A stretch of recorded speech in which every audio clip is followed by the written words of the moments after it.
de Dieu vivant, nous vous bénissons de la part du Seigneur ce matin et nous sommes dans la joie de présenter la parole de Dieu. On va d'abord lire dans le livre de Genèse au chapitre 27. Nous allons lire les paroles d'Isaac, les paroles qu'Isaac était en train de prononcer sur son fils Ésaïe. On va voir à partir du verset 35. C'est Isaac qui parle. Isaac dit, ton frère est venu avec ruse et il a enlevé ta bénédiction. Il dit bien, il a enlevé ta bénédiction. Ésaïe dit, et c'est parce qu'on l'a appelé le nom de Jacob qui m'a supplanté 2 fois. Il a enlevé mon droit d'aînesse et voici maintenant, il vient d'enlever ma bénédiction. Il dit, n'as-tu point de réservé de bénédiction pour moi? Isaac répondit, il dit à Ésaïe, voici, je l'ai établi ton maître. Je lui ai donné tous ses frères pour serviteurs. Je l'ai pourvu de blé et de vin. Que puis-je donc faire pour toi, mon fils? Ésaïe dit à son père, n'as-tu que cette seule bénédiction, mon père? Bénis-moi aussi, mon père. Ésaïe éleva la voix et pleura. Je vais d'abord m'arrêter par là. Regardez un tout petit peu l'importance de la bénédiction paternelle. N'oublions pas que cet homme qui parle, c'est un papa, il a plus ou moins 75 ans. Il connaissait l'importance de la bénédiction de son père. C'est la raison pour laquelle il insiste. Son papa lui dit, écoute, ce que je pouvais faire pour toi, je l'ai déjà donné à ton frère. Il dit, est-ce qu'il n'y avait que ça? Ésaïe dit à son père, n'as-tu que cette seule bénédiction, mon père? Bénis-moi aussi, mon père. Ésaïe éleva la voix et pleura. Isaac, son père, répondit et lui dit, voici, ta demeure sera privée de la graisse de la terre et de la rosée du ciel d'en haut. Tu vivras de ton épée, qui sera asservi à ton frère, mais en errant librement ça et là, tu briseras son joug de dessus. Regardez, frères et sœurs, le premier parole d'Ésaïe ressemble plus ou moins à la malédiction. Il dit, ton frère aura la domination sur toi. C'est ce qu'il dit, je lui ai donné ses frères pour serviteurs. Tu ne peux rien faire. Mais dans les paroles d'Isaac, il y a quelque chose que Isaac va prononcer qui est très fort. Il énumère tout ce qui attendait, tout ce qui devrait arriver dans la vie d'Ésaïe. Mais dans ces paroles, il y a 2 paroles qui sont, à mon avis, positives. Qu'est-ce qu'il va lui dire? Je sais que j'ai déjà béni ton frère, mais toi, la seule façon de t'en sortir, c'est de vivre de ton épée. Il dit, tu vivras de ton épée. Et la deuxième chose, tu seras asservi à ton frère.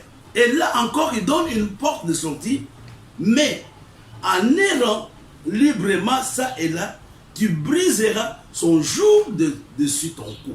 Wow. Nous voyons un garçon qui désespère. Nous voyons un monsieur qui est en train de pleurer. Mais l'amour du père, l'amour d'Isaac va l'amener à faire quelque chose. Qu'est-ce qu'il lui dit? Je sais que je ne peux plus te bénir, mais je vais te laisser quelque chose de très important. Regarde, entre tes mains, tu as l'épée. Toute ta vie, tu vivras grâce à l'épée que tu as. Je sais aussi que ton frère va dominer sur toi. Mais quand tu vas bouger à gauche et à droite, tu vas quitter la domination de ton frère. Là, il n'y a qu'un père pour dire ça. Il n'y a qu'un papa pour dire cela. Pourquoi je parle de cela? Ici, ce sont ce que j'appelle personnellement le fondement du succès ou de la réussite. Il dit, c'est vrai, je ne peux pas te bénir, mais il y a des choses qui sont à ta portée. Il y a des informations que je vais te donner qui peuvent t'aider à réussir dans la vie. Regardons, allons ensemble dans le livre de Genèse au chapitre 33. Lors de la rencontre entre Jacob et son frère jumeau Ésaïe, voilà ce qui va se passer. À partir du verset 8, Genèse chapitre 33, verset 8. Ésaïe dit, à quoi destines-tu tous ces camps que j'ai rencontrés? Et Jacob répondit, à trouver grâce aux yeux de mon Seigneur. Il l'appelle mon Seigneur. Ésaïe dit, je suis dans l'abondance. Alléluia. Mon frère, garde ce qui est à toi. Regardez, malgré le fait que le papa ne l'avait pas béni, il dit, je suis dans l'abondance. Il ne dit pas, je suis en train de galérer. Il dit, je suis dans l'abondance. Et Jacob répondit, non, je te prie, si j'ai trouvé grâce à tes yeux, accepte de ma main mon présent. Car c'est pour cela que j'ai regardé ta face comme on regarde la face de Dieu. Et tu m'as accueilli favorablement. Accepte donc mon présent qui t'a été offert. Puisque Dieu m'a comblé de grâce et que je ne manque de rien auprès de lui, Ésaïe accepta. Ésaïe dit, partons maintenant. Je veux dire, mes frères et sœurs, que la bénédiction va au-delà de la possession matérielle. Et là, c'est très important. Regardez ici, vous allez comprendre un tout petit peu.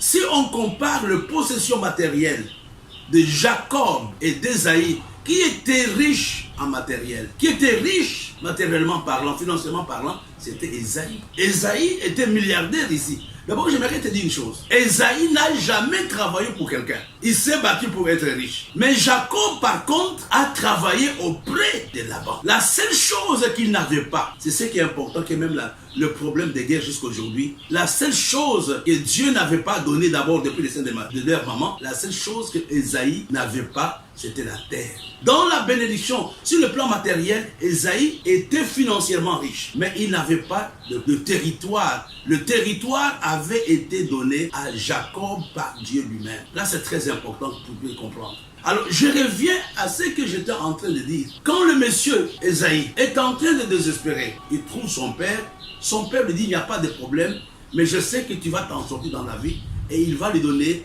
ce que j'appelle les ingrédients de la prospérité ou du succès ou de la réussite. La première chose que j'aimerais que tu comprennes, que la réussite d'un homme dépend de l'environnement dans lequel cet homme vit. L'environnement spirituel, l'environnement politique, l'environnement économique, l'environnement a un impact sur le succès ou sur la réussite de l'homme. Et là encore, je voudrais t'ajouter quelque chose. Quel que soit l'environnement dans lequel l'homme peut se trouver, l'homme a la capacité de transformer son environnement. L'homme a le pouvoir de changer l'environnement dans lequel il se trouve. Il dit, écoute, le ciel sera fermé pour toi, la terre sera fermée pour toi, mais il faut que tu bouges. Il faut que tu bouges. Il faut que tu ailles à gauche, il faut que tu ailles à droite. Et là, c'était le conseil d'un père. C'est ça le rôle d'un père. Le père n'est pas là seulement pour punir. Le père est là aussi pour préparer l'avenir de ses fils. Et regardez ici, c'est Isaac qui préparait, peut-être d'une façon inconsciente, l'avenir de son fils Ésaïe. Dans le texte que nous venons de voir, dans le livre de Genèse, au chapitre 9. Le premier fondement du succès, ou le premier élément qui influence le succès ou la réussite d'un homme, c'est l'environnement dans lequel cet homme vit. Et je voudrais te dire, quel que soit l'environnement dans lequel tu te trouves, il peut être mauvais ou pas, mais Dieu t'a donné les aptitudes, Dieu t'a donné les capacités, Dieu t'a donné le potentiel, Dieu t'a donné les dons que tu peux utiliser pour changer ton environnement. Je parlais de l'environnement politique, social, économique qui peuvent avoir une influence positive ou négative sur la vie des hommes. Écoute-moi très bien, je donne un exemple. Abraham et son neveu Lot ont marché ensemble pendant un temps. Mais à cause de Lot, qu'est-ce qui s'était passé? Dieu n'a pas pu parler à Abraham pendant un certain nombre d'années. Il y a certaines relations que tu dois rompre parce qu'ils font obstacle à ta bénédiction. C'est ce que j'appelle l'environnement humain. Il y a certaines personnes que tu dois éviter parce qu'ils ne t'aident pas. Ils ne t'aident pas à entrer dans ta bénédiction. Et le deuxième point qui est important, le deuxième fondement de la réussite par le paix. Et nous voyons que la bénédiction de Jacob était une bénédiction ou un succès hérité. C'était l'héritage qu'il avait reçu. Mais pour Ésaïe, il s'est battu. Ésaïe s'était battu. Et souvent dans l'église, nous avons des problèmes aujourd'hui. Nous voulons tous avoir la bénédiction de Jacob. Attendre tout tombe du ciel. Non, mes frères, il y a des moments où l'église doit se battre. L'église doit travailler. Les enfants de Dieu doivent travailler. La Bible nous dit que tu mangeras à la sueur de ton front. Ce n'est pas tout le monde qui a la grâce de Jacob. Il y a des gens peut-être qui sont de la lignée d'Ésaïe, mais nous devons nous battre. Nous devons travailler pour que nous puissions avoir une vie confortable. Alors, je disais, le premier fondement du succès par le paix, ou de la bénédiction par le paix, c'est l'environnement. Le deuxième, c'est l'information. C'est Jacob, plutôt c'est Isaac qui dit exactement à Ésaïe ce qu'il devrait faire. Il dit que tu vas vivre par l'épée. Il lui donne une information. L'homme est le produit de l'information qu'il reçoit. La Bible nous dit quelque part, mon peuple périt par manque de connaissances, mon peuple périt par manque d'informations, par manque de révélation. C'est important que tu sois bien informé. Tu ne peux pas investir dans un domaine si tu n'as pas de bonnes informations. Tu ne peux pas quitter le Nigeria, venir à Douala ou venir à Kinshasa pour faire des affaires si tu ne connais pas l'environnement dans lequel tu te trouves. C'est à cause de l'environnement, alléluia, c'est à cause du manque d'informations que Jacob va être polygame. Je pense que si Jacob avait toutes les informations, il n'allait pas tomber dans le piège de Laban, son beau. Il dit, écoute, ici chez nous, l'aîné ne se marie pas, la cadette ne se marie pas avant l'aîné. Qu'est-ce qui avait manqué à Jacob? C'était l'information. J'aimerais que Dieu aujourd'hui, il y a des informations que nous pouvons avoir au travers de réseaux sociaux, il y a des informations que nous pouvons avoir à l'université, il y a des informations que nous pouvons avoir à cause des gens que nous fréquentons. Sois un bon autodidacte, sois informé pour que tu ailles. Sans une bonne information, tu ne peux pas changer ta façon de vivre. Sans une bonne information, tu seras toujours à la même place. Que Dieu te parle. Je vais te dire une chose. La Bible nous dit que toute la nuit, Pierre avait péché. Mais il n'a pas eu de poisson. Et le matin, il était découragé. Il avait commencé à laver le filet. Mais qu'est-ce qui avait aidé Pierre à voir le poisson? C'était l'information que Jésus lui avait donnée, qui lui avait dit, jette le filet à droite. Va dans la profondeur, tu vas trouver le poisson. Je voudrais ce matin que Dieu te fasse la grâce. Dans l'information, mettez la connaissance. Dans l'information, mettez la révélation. Il y a plusieurs qui ratent leur vie. C'est parce qu'ils n'ont pas la bonne information. Je me rappelle, il y a quelques années, j'étais parti aux États-Unis en formation. Et on était logé dans un grand hôtel. Et tout était écrit, mais moi, malheureusement, je n'avais pas tout lu. Et je mets à cette période beaucoup de coca. Et à l'hôtel, il y avait les distributeurs automatiques. Et chaque jour, je mettais l'argent, je mettais des pièces là-bas, l'essence, dans les distributeurs. Je prenais le coca tous les jours. Mais après un temps, je n'avais plus d'argent. Et je suis parti voir un ami qui venait d'Haïti, le révérend Emmanuel de Revoix. Je lui ai dit, écoute Emmanuel, donne-moi $10. Donne-moi $10. Il m'a dit, mais qu'est-ce que tu veux faire avec des dollars ici? Parce qu'on a tout à l'école. Dans la chambre de chaque étudiant, il y a un frigidaire. Et chaque matin, on met le frigidaire. On met le coca, tout ce que tu cherches est dans ton frigidaire. J'ai dit, mais c'est pas possible. Moi, je n'ai pas ça. Il m'a pris par la main. Nous sommes partis. C'était écrit. Et là, il y avait un frigidaire. Il fallait juste tirer les rideaux pour trouver le frigidaire. Et quand je suis parti demander à la réception, ils m'ont dit, mais on ne met plus chez toi parce que ça fait 3-4 semaines, tu ne bois pas. On a compris que tu étais un homme qui était sous régime. Regardez, je venais de dépenser beaucoup d'argent en 3 semaines à cause du manque de la bonne information. J'aimerais que Dieu te donne une bonne information. Quand tu n'as pas une bonne information sur le mariage, tu vas échouer. Quand tu n'as pas une bonne information dans le ministère, tu vas échouer. Quand tu n'as pas une bonne information dans le business, tu vas échouer. L'information est un facteur important dans le succès ou dans la réussite d'un homme. Avoir la bonne information. Isaac lui dit, tu réussiras grâce à l'épée. Ce matin, je voudrais t'encourager. La première chose, c'est de dire à Dieu, fais-moi la grâce de m'adapter ou de changer l'environnement dans lequel je travaille. Une église, quand elle est implantée quelque part, elle doit connaître l'environnement dans lequel elle travaille. Si tu ne connais pas l'environnement, ça sera difficile. Et non seulement tu dois t'adapter à l'environnement, mais tu dois aussi avoir les bonnes informations qui sont liées à l'endroit où tu te trouves.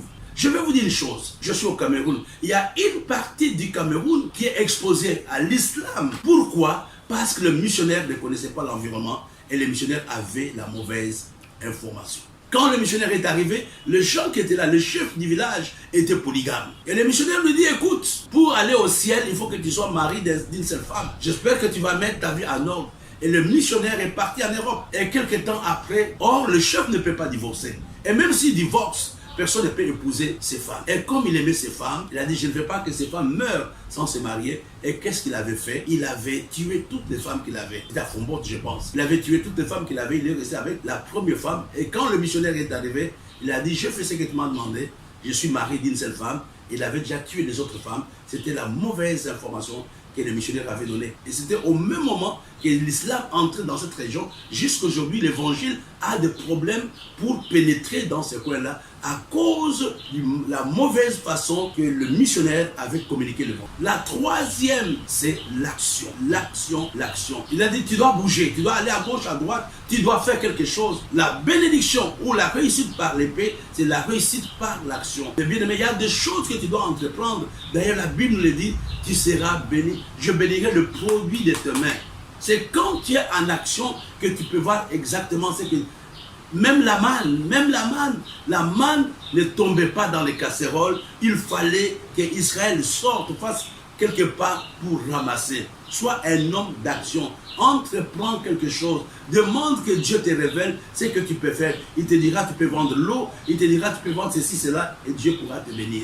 Et le quatrième fondement de la bénédiction ou du succès, c'est la stratégie. Sans la stratégie, tu ne peux pas réussir. Je vais terminer rapidement par quelques éléments qui peuvent bloquer maintenant la réussite par l'épée. Nous avons parlé ce matin de la bénédiction ou de la réussite par l'épée. Mais quels sont les éléments qui peuvent s'opposer à la réussite par l'épée? J'en ai donné à peu près 4. Le premier élément, c'est quand on ne connaît pas la volonté de Dieu. L'ignorance de la volonté de Dieu pour sa vie est un obstacle à notre bénédiction. Écoutez-moi très bien, Élie était au torrent de Kérit. Il pouvait prier, rien n'allait changer. Mais quand il a prié, l'ange lui a dit, le temps de Kérit est arrivé à la fin, tu dois aller dans un autre coin où j'ai préparé quelque chose pour toi. La deuxième chose qui est très importante, que j'aimerais que tu puisses noter, c'est la peur et la mauvaise image qu'on a de soi-même. La peur est un obstacle à notre succès et la mauvaise image que tu as de ta vie, de ton appel, peuvent être des obstacles à ta bénédiction. La troisième chose, on en a déjà parlé, c'est l'inaction. L'absence de l'action dans ta vie t'empêche d'être béni. Le quatrième élément, c'est le découragement. Pour que, même si tu es tombé hier, même si les choses n'ont pas marché hier, il faut te relever. Le cinquième obstacle, c'est la procrastination, le fait de reporter à demain. Donc je vais faire. Il y a beaucoup de gens comme ça qui vont aller à la retraite. Je vais construire, mais à un certain moment, l'âge te surprend et tu n'as rien fait. L'avant-dernier point, c'est l'absence de la notion du sacrifice. On ne peut pas réussir dans la vie si on n'apprend pas à se sacrifier. Et dans le sacrifice, mettez aussi la discipline personnelle. Parce que dans la discipline personnelle, il y a les sacrifices. Il y a des choses que j'aime, mais que je ne fais pas à cause de ma discipline. Et le dernier point, c'est la distraction. Il y a deux éléments qui sont importants. On peut réussir grâce à l'héritage de nos parents, mais on peut aussi réussir grâce au travail que nous faisons tous les jours. Que Dieu vous bénisse. You make my life feel brand new.